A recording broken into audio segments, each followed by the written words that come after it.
Okay, the Abundance Workshop is, I feel, to shift people's perceptions around what their belief systems are in abundance.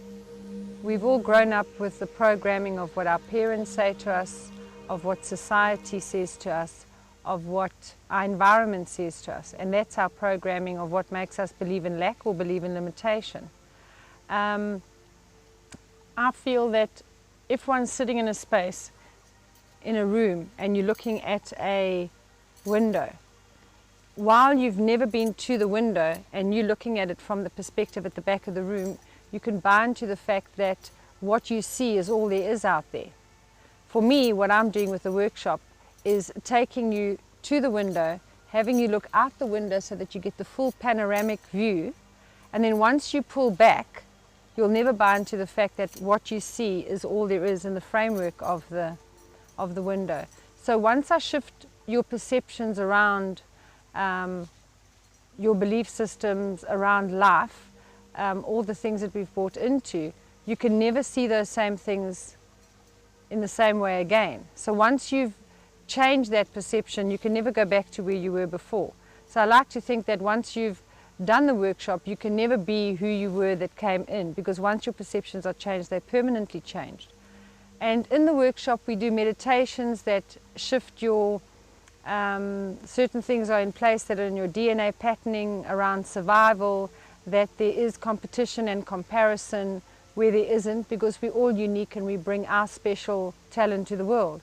So even if we all did the exact same thing, had the same experiences, the same education, at the end of the day we each express it in our own way of how we experience things, because our response to the same stimuli will be different if we're different personality types. So the whole workshop is going through the whole process of what do you believe, what things have you brought into that don't serve you, why do things happen in the way that they do in your life.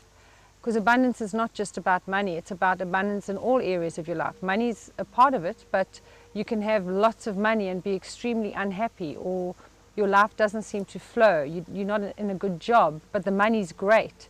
So in that way, the workshop shifts all those things so that you begin to prosper in all areas of your life. Even if there's some that you already have prospered in, there'll be others that could be limited. Besides the fact that I'm not teaching the workshop as something that I think sounds wonderful and that I think I could teach it and it would be a good thing to teach people, my life's experience has been practicing these very principles, and I just feel that if I know they've worked for me, I know that I can convince somebody else to put them into practice and it can work from them. I didn't come from a huge money background, so I had nothing to lose and everything to gain to put these metaphysical principles into practice. And they've worked for me 1000%. And I really do believe that we're first and foremost energetic beings. So somebody coming into the space, their bodies will automatically get it's achievable, because they will pick up that I have actually achieved it. So it's not just a case of book knowledge, having read it and it sounded like a good thing.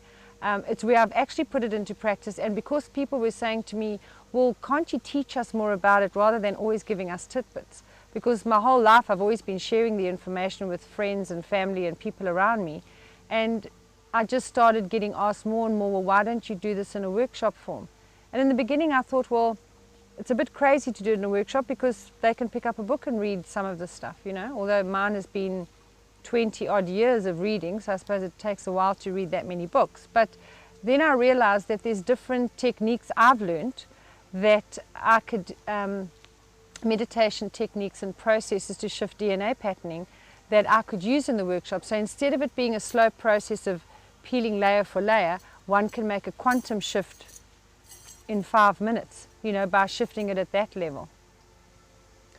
You know, I really do believe that sometimes the space we're in serves us. You know, if we have problems in our lives and we moan about it all the time, we get attention from those around us who feel sorry for us. And things like, I don't have the money to do the workshop, or I don't have the time, that's people putting excuses into place, because the truth is, once their soul knows what the workshop's about. Their soul would know that after this, there's no excuse. You can't blame the economy, you can't blame the country, you can't blame your job, your boss, your husband, your wife, your family situation. You'll absolutely know that you create your own reality and you are responsible for the choices that you make. So when excuses do come up, like money, and like the fact that every time they want to do the workshop, something else comes up and they choose to do the something else rather than the workshop, they're quite happy to stay in their space. Because I've found people who haven't had the money and have been absolutely adamant, well, I'm going to do the workshop, so book me down. I don't know where the money's going to come from, but I'm doing this workshop. And they'll phone me and say, you won't believe it, somebody said to me they'll pay for the workshop for me.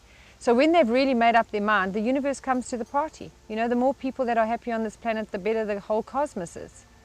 Well, I don't believe that God preferred some people to others, or when people are born with lots and some with none, that there was a preference taken into account. I believe that we are all given equal opportunities through our choices. Oprah said on one of her programs, we are not our circumstances, we are our opportunities. And she's one lady that can really say that because of her background, and look where she is today. I really believe that your life is from the choices that you've made, the circumstances that you're in. Because you get some families where the family's completely down and out, everybody's into drugs and into things that are less than the best things, and you'll get one child that decides, well, I'm sorry, but this is not my scene, and puts himself through varsity and makes a huge success of himself. And then you'll get another situation where you get a family that are extremely wealthy, they have everything, according to those that believe wealth and that is everything, that a person could dream of, and then that one child ends up the delinquent, the one that ends up in jail. Why? You know, so I believe that it's always about the choices that we make. Some people get experiences in their lives that they get hooked into.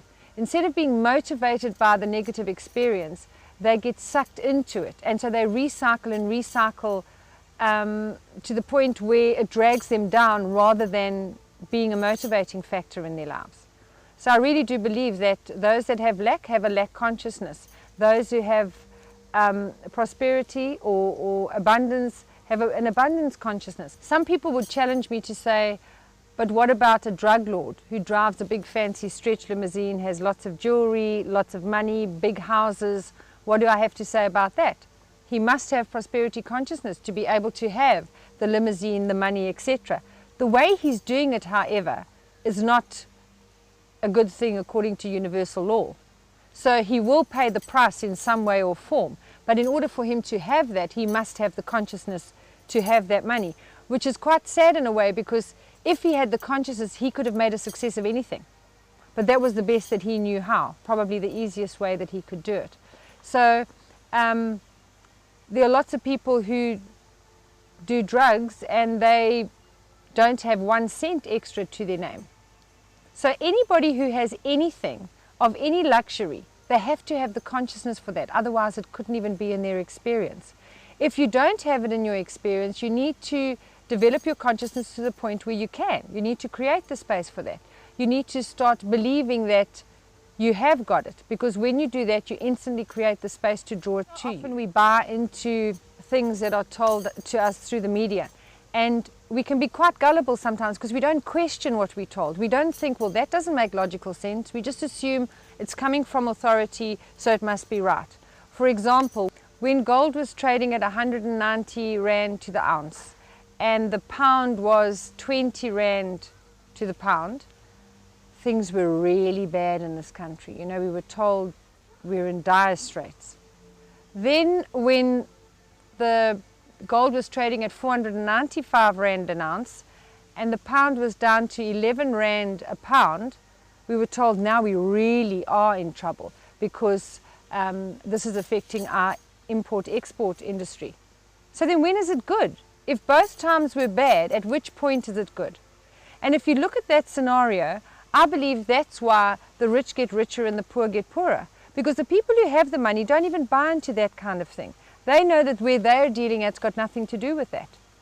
People who have money know there's always someone that is looking for their service. There's always someone that is looking for their product. So it doesn't matter if some people decide that they don't have the money to buy it. There are always those that have the money to acquire those things. So I believe in don't buy into the stories. Know that, well, that's a pity about the fact that the economy is bad, but there must be somebody out there that's wanting my product. For example, if you get 5 people in a row all doing the same type of therapy, and somebody comes into that fair and decides, oh, I'd like to experience that therapy, why would they walk past 3 people and go to the 4th one? Because there's an energy resonance there. So I really believe that in life there's no comparison and no competition, because people who would come to me for therapy would resonate with me, would know that I've got the answer to whatever it is they're looking for. And they wouldn't even have noticed my name if that wasn't the truth. So I really believe just in a name you can pick up if that person is the one that can help you for the next phase of your life. So that happens in all phases of life, in industry, in teaching, in consultations, in everything. You always resonate with the person that fits in with you. So what kind of people are you being drawn to? What kind of people are being drawn to you? If you assess that, you'll be able to see where you are actually in your life at this time. And if you don't like it, you can change it, just changing your choices. You know, some people think they never manifest anything. And they'll come and tell me, oh no, I've tried this and I've tried that and I've never manifested anything. And then I say to them, have you ever manifested anything in your life that you hadn't thought about? When you've thought about the fact of, I know I'm not going to get that job, and you're going for the interview, have you ever got a job when you've already thought about the fact that you haven't got it? Because then you've manifested that. We manifest all the time, not some of the time. So if you look at the things that are going on in your life, you'll see that it fits directly in with your thought processes. So if you shift your thought processes, you instantly shift your life. So if you don't like the fact of what you're manifesting in your life at the moment, change your thinking processes. So instead of walking around all day thinking, oh, well, you know, I never ever get any good happening to me, I'm not the lucky one, if anything's going to happen, it's going to happen to everybody around me, but I'm always the unlucky one. Because as you say that, you are manifesting exactly that. You know? So the universe supports us in whatever we're thinking. So if that's your line of thinking, it's like the electricity. Electricity in itself is neutral, okay? If you stick a plug into it, you get a lamp will work or a fan will work. If you stick your finger in it, you'll get electrocuted. The actual electricity is neutral. But what you do with it is what makes it good or bad. So once again, it's what you do with it. So you have the power to create. They say that we have the same power in our lives to create like God created the whole of the cosmos. I believe that. And I've put it into practice and it really does work. So if you put so much energy into the negative, I challenge you to just put a smidgen of that into the positive. And once you start seeing the results, you'll be very careful in how much negative things you allow yourself to buy into. You know, some people have bought into the fact that their lot in life is what they have to be grateful with. But if you don't believe that we're meant to have abundance in our lives, all you have to do is look around in nature. I mean, nature's hugely abundant. You can't count the numbers of blades of grass on a patch of lawn. You know, you can't count the number of leaves on a tree. I believe that nature reflects how God is to us. And if nature is as abundant as it is, why should we have less? I mean, we're told that we as humans have dominion over all things. Yet we all the time bound to the fact of everything has dominion over us, you know. And if you look in nature, even in the desert, there are millions of things teeming in a desert, but you think that the desert is something that's dead and there isn't any life there. There's abundance wherever we look. Even if you look at somebody, you can't tell that there's an abundance or there isn't abundance, because for some people, little is more, And for other people, more is less. So it's completely a state of mind that you're in. And then your outer life reflects what's going on inside. So if you can think on a bigger scale, more abundantly, your life must automatically reflect that. I honestly believe that the more we have, the more we can help others. I don't believe we're meant to be limited, because in a limited space, you're pretty much useless to yourself and anybody else around you. So the better space you get into, the more people that you can help and you can assist, whether it's buying them a book to help them, or whether it's assisting them going through university. Whatever it is that fills your heart. To actually be limited doesn't serve a purpose for anybody. Or to be poor. You could assist somebody who's poor if you have lots. You can't assist anybody, not even yourself, if you have none. So what the workshop is actually about is, it's a 2-day workshop, and at first it's seeing where you're at in different areas of your life and why, what holds you in the space that you're in, and then seeing how and why you can change these, and putting things in place and giving you perspectives on different things in your life that make you see it differently, and then giving you tools to change it. And in between all that, we do meditations and processes to shift the DNA patterning. So instead of working from a survival mode, one's working more from your higher self perspective, rather than just being reactive with everything, to be more active, because we change things in our lives when we're active. To sum up the whole workshop, I can guarantee you, you will not be the same when you come out to the way you came in, because it's like going through a whole process of a washing machine and clearing away all the cobwebs, all the things that we bought into. And the amazing thing is that you'll find that it's all things you might have heard of before, but you never stopped for a moment to actually see how that fitted in with you, and that how it makes absolute sense, and you can't actually believe that you bought into all the other stuff. But we're so busy, hectic with our lives that we don't stop for a moment to actually look at, well, that doesn't make sense at all, this makes sense. It only can be part of your life if you acknowledge it and have a look at it. If you don't have a look at it and don't pay attention to it, it can't be a part of your reality. Everything else we've paid attention to has become a part of our reality, so it's time we did it on a more conscious level so we can live more consciously, and then life's a lot more fun.